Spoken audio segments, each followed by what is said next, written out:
For decades, America's snack aisles were a playground of wild ideas. Neon-colored sodas, giant cookies, bite-sized candies, and snacks so strange they almost felt like science experiments.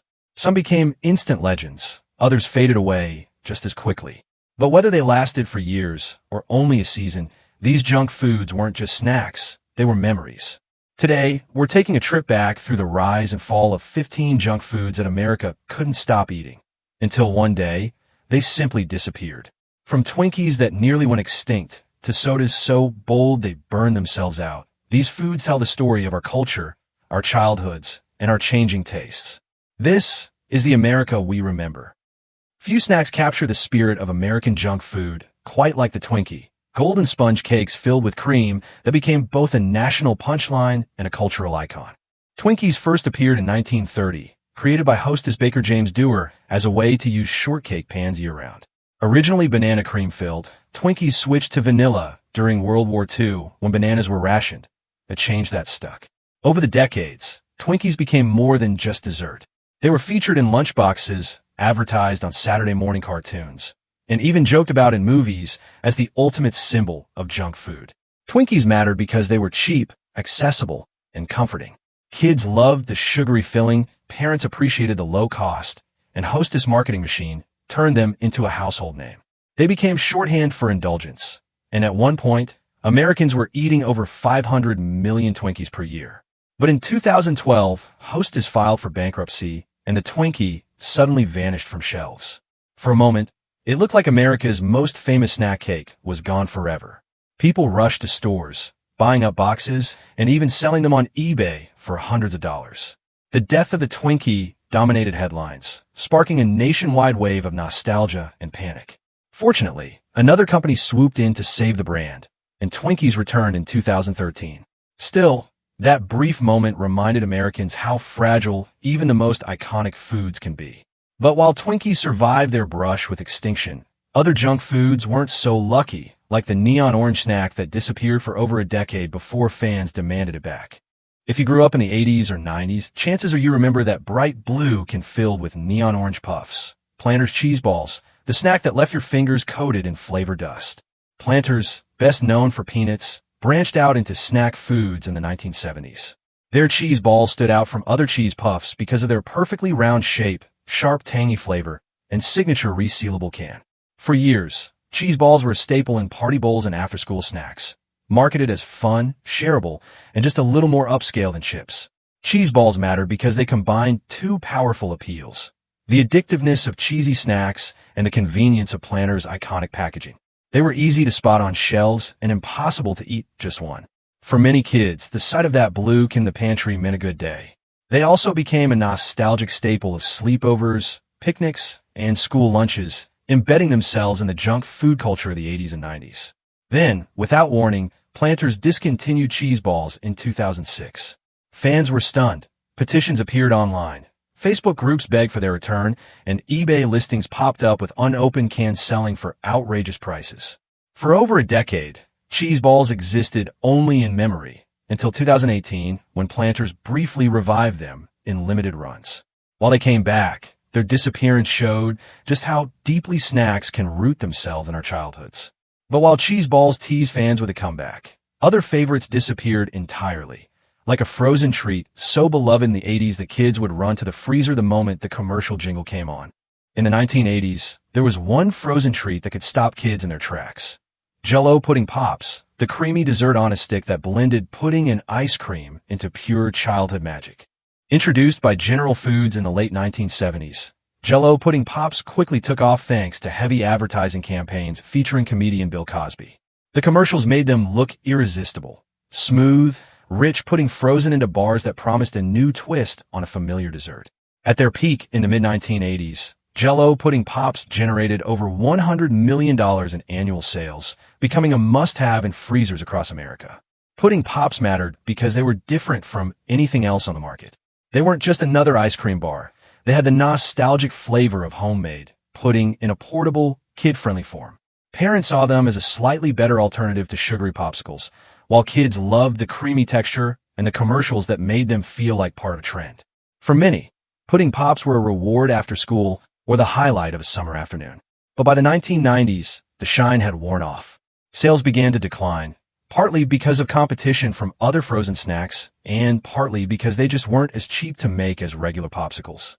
By the early 2000s, Jell-O pudding pops quietly disappeared from shelves. When they were gone, fans were shocked to realize that something they thought would last forever had melted away for good.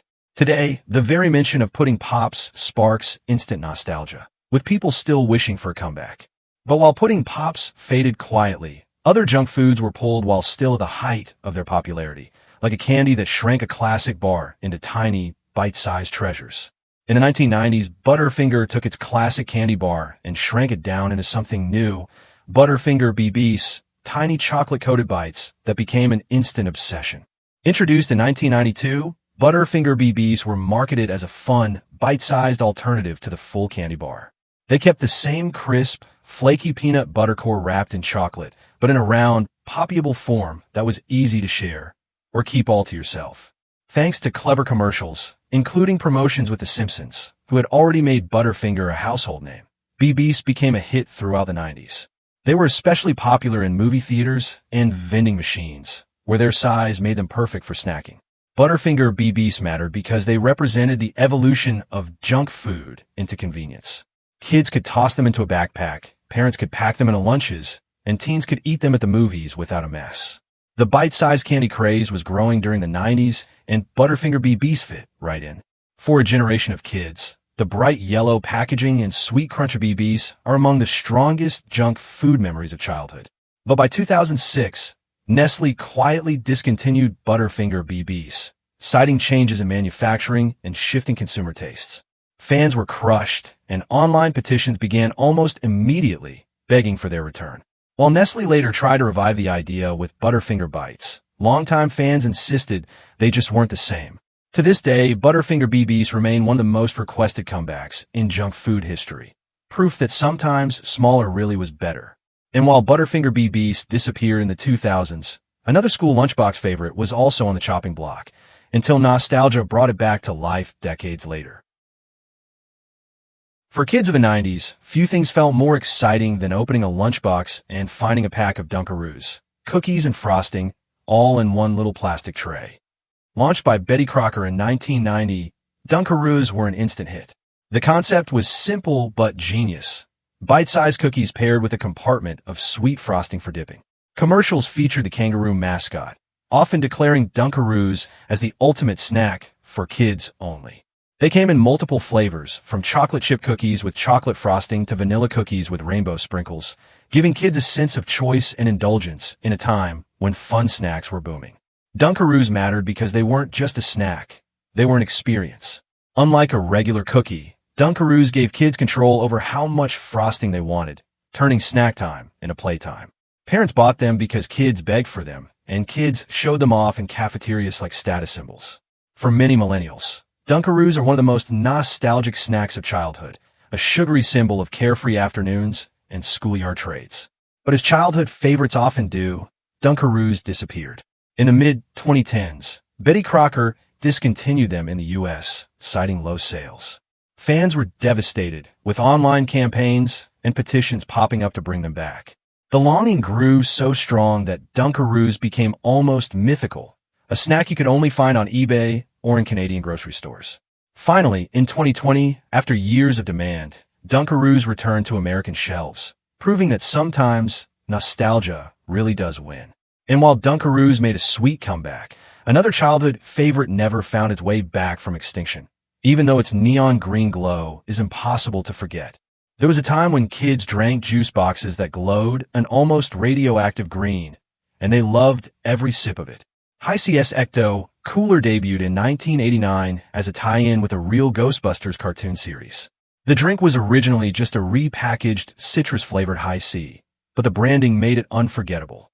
With Slimer, the green ghost from Ghostbusters, plastered on the front, kids instantly associated the tangy, sweet drink with the hit franchise. What started as a promotional gimmick outlived the cartoon itself, remaining on shelves for years after the show ended. For a generation of kids, Ecto Cooler wasn't just a drink, it was pop culture in a box. Its neon green color was wild, playful, and unlike anything else on the lunch table. It became a schoolyard favorite and a staple at birthday parties, capturing the essence of the late 80s and 90s when product tie-ins and Saturday morning cartoons ruled children's lives. The juice wasn't gourmet by any means, but it carried with it the magic of being part of something bigger, Ghostbusters mania. But just like the ghost it was named after, Ecto Cooler faded into the past. Discontinued in 2001, it became one of the most missed snacks of the early 2000s. Fans begged for it, and for a brief shining moment, Coca-Cola revived it in 2016 to coincide with the Ghostbusters reboot movie. It sold out almost instantly, proving that people weren't buying it for the taste, they were buying it for the memories. Once the promotion ended, so did Ecto Cooler, leaving only a glowing legacy in the minds of those who grew up with it. But if Ecto Cooler gave kids a sugar rush in liquid form, the next snack gave them a powdery explosion of flavor they'll never forget. Imagine pouring straight sugar into a paper straw and calling it candy. That was the wild genius behind Pixie Stix. Pixie Stix actually began by accident in the 1940s. A company called Sunline had originally marketed a drink mix called Frizola Jr., but kids weren't mixing it with water. Instead, they were eating the powder directly out of the packet. The company caught on to this mistake and leaned into it, rebranding the product as candy. By the 1950s, Pixie Stix had officially launched, colorful paper straws filled with tangy, flavored sugar. For kids, Pixie Stix were pure joy, literally pure sugar with a tangy kick. The bright colors and crinkly straws made them instantly appealing, and they quickly became a staple in corner candy shops, Halloween trick-or-treat bags, and schoolyard trades. They were cheap, exciting, and unlike anything else, part candy, part toy. They also fed into the high-energy, sugar-fueled fun of mid-century childhood, when parents didn't think twice about how much sugar kids consumed.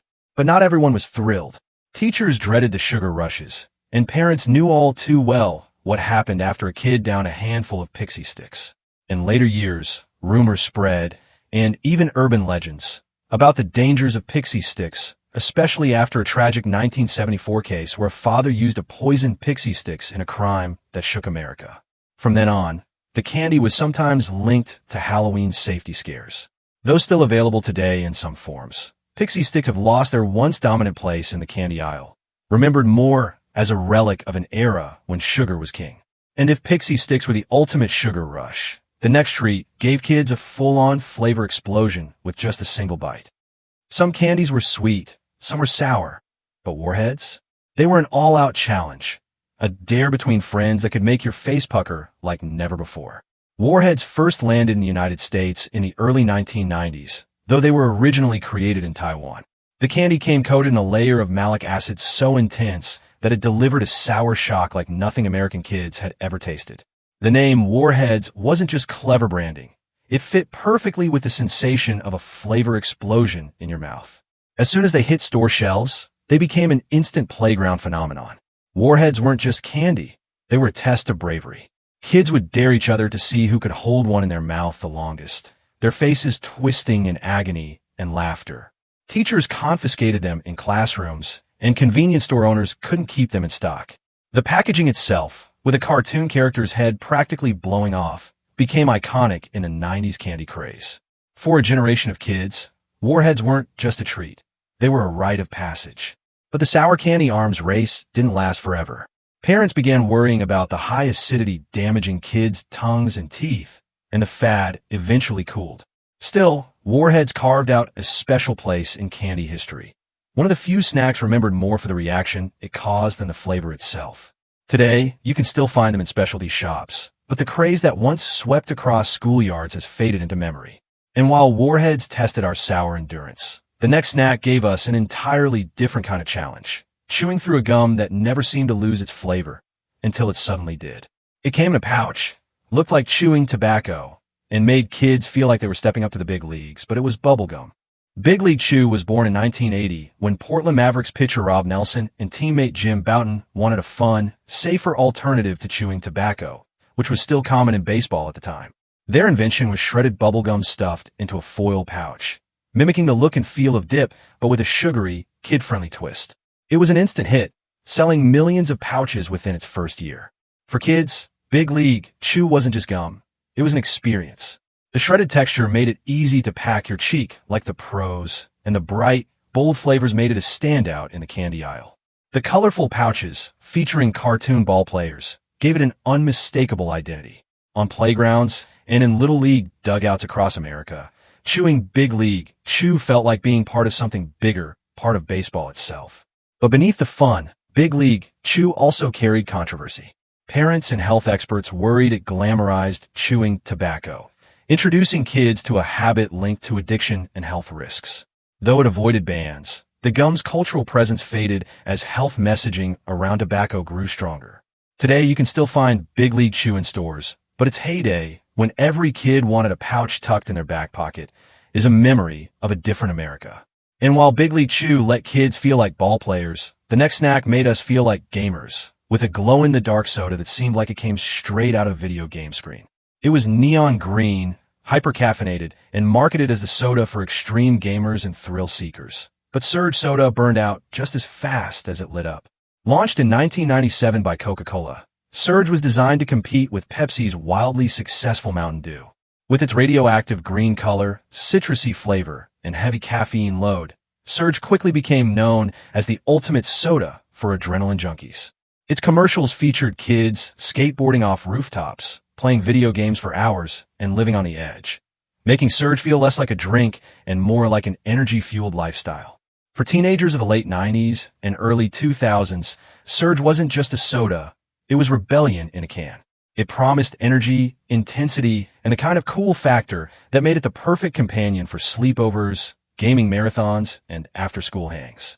It was Coca-Cola's boldest attempt to capture the youth market at a time when extreme sports and video game culture were exploding.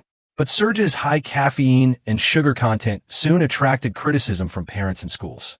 By the early 2000s, sales dropped, and Coca-Cola quietly pulled it from shelves in 2003. Fans, however, never forgot it. A grassroots movement called Surge Movement campaigned online for years, eventually convincing Coke to bring it back in limited runs. While you can occasionally find it today, its original glory, when Surge was the badge of cool for an entire generation, remains a memory locked in the 90s. But while Surge powered gamers and thrill seekers, the next snack was quieter, sweeter, and tucked neatly into a foil package, a pastry that defined breakfast on the go for millions of kids. For many kids, breakfast wasn't bacon and eggs. It was a shiny foil package, a toaster, and the unmistakable smell of frosting heating up. Pop-Tarts. Introduced by Kellogg's in 1964, Pop-Tarts were an instant sensation. With pre-baked pastry shells filled with fruity centers and wrapped in foil for freshness, they were marketed as the ultimate convenience breakfast. Families in the mid-20th century, juggling busy mornings and the rise of on-the-go lifestyles, embraced them as a quick fix. Over time, the flavors exploded from simple strawberry and brown sugar cinnamon to wild experiments like frosted grape, Esmores, and even root beer. Pop-Tarts weren't just breakfast, they were cultural currency. Kids traded them at school lunches, parents stocked them as emergency snacks, and TV ads made them seem like a fun, futuristic way to start the day. Their affordability also mattered. A box of Pop-Tarts could feed a family faster and cheaper than a cooked meal. By the 1980s and 90s, frosted Pop-Tarts had become a staple in nearly every pantry. But nostalgia comes with a bittersweet twist. Over time, health critics began pointing out the high sugar, artificial colors, and empty calories. By the 2000s, Pop-Tarts went from modern breakfast to junk food warning label. Yet despite the criticism, millions still remember the thrill of pulling a steaming pastry from the toaster and biting into a gooey, sugary center. The fall wasn't a disappearance, but a change in reputation, from beloved breakfast to guilty pleasure. And while Pop-Tarts gave us sweet mornings, the next treat brought icy refreshment, a frozen snack that turned every summer afternoon into a race against the sun. They weren't ice cream, they weren't popsicles, they were something in between, and for a brief moment in the 1980s, Jell-O pudding pops ruled the freezer aisle. Launched by Jell-O in 1979 and heavily promoted throughout the 1980s, pudding pops were frozen treats made from Jell-O's signature chocolate and vanilla pudding. Their creamy texture set them apart from icy popsicles and made them feel indulgent without the heaviness of ice cream. Bill Cosby's memorable commercials made them a household name, pushing pudding pops into millions of homes during their peak years. Kids loved them because they tasted like frozen pudding on a stick, smooth, rich, and sweeter than anything else in the freezer section. Parents liked them too, believing they were a lighter, more wholesome alternative to traditional ice cream. In an era when families gathered around the TV for commercials as much as for shows, Jell-O pudding pops became cultural icons. But despite their popularity, sales began to decline in the 1990s. Rising competition from newer frozen treats, combined with changing consumer tastes, led to their quiet discontinuation. For an entire generation, their disappearance was almost a betrayal. One day they were there, and then suddenly they weren't. Even today, social media threads fill with nostalgia for pudding pops, a reminder of how a simple frozen dessert could leave such a lasting emotional mark. And while pudding pops cooled us down, the next snack heated things up, a spicy chip that turned snack time into a dare. They weren't just chips, they were puffy, crunchy, and shaped like little pillows of flavor. Doritos 3DS were snack food reimagined. Doritos 3DS hit store shelves in 1998, during a time when snack companies were competing to create bold, innovative textures and flavors. Unlike traditional flat Doritos, these were puffed, hollow cones that delivered a satisfying crunch. Advertisements leaned into their playful side, with colorful commercials showing kids crunching them in exaggerated ways, making the snack feel larger than life. Doritos 3DS were more than just another chip. They embodied the late 90s snack craze, when foods weren't just eaten, they were experiences. Kids loved the unique shape, the way they popped in your mouth, and the intense nacho cheese and ranch flavors. Doritos 3DS stood out as the perfect after-school snack, and they became the stuff of school lunch trades and vending machine legends. But just like many novelty snacks, the hype didn't last. By the early 2000s, sales slumped, and Doritos quietly discontinued them, leaving fans heartbroken. For years, people begged for their return, and in 2021, Frito-Lay finally brought them back in limited runs. Yet for many, the taste wasn't quite the same. What people missed wasn't just the chip itself, but the memory of being a kid in the 90s, tearing into a bag that felt like it was made just for you. And while Doritos 3DS gave us crunch with a twist, the next candy gave us bubbles, literally, with a sweet that tried to reinvent how we ate chocolate. It was chocolate on the outside, a surprise on the inside, and for kids in the 90s, Nestle's Wonder Ball felt like opening treasure in candy form. Originally launched in the 1990s as the Magic Ball, Nestle's Wonder Ball was a hollow milk chocolate orb filled with tiny candies or toys inside. It was marketed with a catchy jingle, "Oh, I wonder, what's in Wonder Ball?" and quickly became a playground phenomenon. The magic was the mystery. You never knew what you'd get until you cracked it open. The Wonder Ball combined two thrills at once: the joy of eating chocolate and the excitement of surprise. Unlike traditional candy bars, it had an element of suspense, making every purchase feel like a mini event. For kids, that sense of discovery was unforgettable, biting through the chocolate shell only to find colorful candy or collectible trinkets inside. But its very design spelled its downfall. Concerns about choking hazard from the toys inside quickly led to backlash, and Nestle reformulated it to contain only candy. Even then, parents grew wary, and by the early 2000s, Wonder Ball disappeared from shelves. For those who grew up with it, the loss wasn't just about chocolate. It was about losing a piece of childhood wonder, a candy that turned a simple snack into an adventure. And just like the Wonder Ball showed us the power of surprise, these snacks, whether they lasted a decade or just a season, remind us that junk food was never just about taste. It was about culture, memory, and the thrill of being a kid in America. From Twinkies that nearly vanished, to neon green sodas and chocolate treasures that hid surprises inside, these junk foods weren't just snacks. They were chapters in our lives. They fueled school lunch trades, summer sleepovers, and after-school hangouts.